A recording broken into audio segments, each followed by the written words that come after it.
So, you have stumbled on the edge of the world with nothing but regret on your shoulders. You think only the fringes are successful and we will never be that. Nihilism has choked your insides through and through. Or your friends are so lively, happening. All meet their fate either through soaking in the club's neon lights or serenity of the wedding bells. All present on reels. Hence, all are happy, except you. Only you have never tasted how joy feels like. You retreat back to the self deprecating memes where your digital pilgrimage leads to nowhere but emptiness. Doomscrolling. Your thumb moves before your mind has time to process that very information. Are you learning? Are you even present? Hey, I'm talking to you. Try social detoxing too, where battery health is fine but you're facing withdrawals. This is like a drug to your psyche which you have never tasted.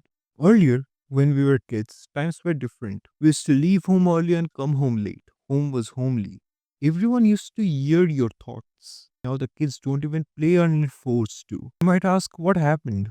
Well, the consensus changes as generations pass by. What you value in life right now, it may not be the same thing your child cares about. There is a lot of literature in generational cohort theory where it states that a generational consciousness starts to form when we have experienced in youth till adulthood, and it's cross culture. Let's take America for example. The values of freedom of speech and freedom to own firearms are slowly being overtaken by new age philosophies like civil rights, feminism, environmentalism, and LGBTQ plus advocacy. Whether we believe it or not, it is totally our viewpoint. However, they are here to stay until a new generation comes with their own set of beliefs, philosophies, and ideologies that are needed for that timeline. But coming back to the matter of scrolling our lives away, a study in Microsoft reported that the average human attention span dropped from 12 seconds in 2000s to 8 seconds in 2013 and is continuing to drop significantly. Also, Center for Attention Studies at King's College London survey found that 49% of the respondents felt their attention span is shorter. That's almost half of the participants. Can you believe it? But the main question is, how do you combat that? Firstly, honesty. We have to be honest in things that we love and don't. Some of us might not want to recognize or change this pattern of scrolling your time away, and that's alright. But if you identify this issue of yours, so the first step is to recognize it. Secondly, watch content you genuinely care about and are interested in, be it fashion or history or anything random. Watch documentaries, listen to podcasts.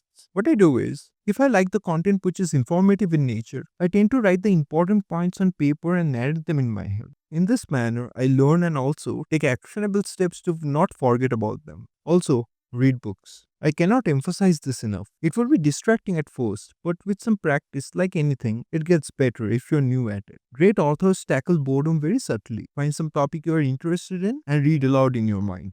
Maintain digital boundaries. Step away from your device and just appreciate your surrounding. Go out for a stroll. Meet your friends face to face. Ride or drive if you know how to safely.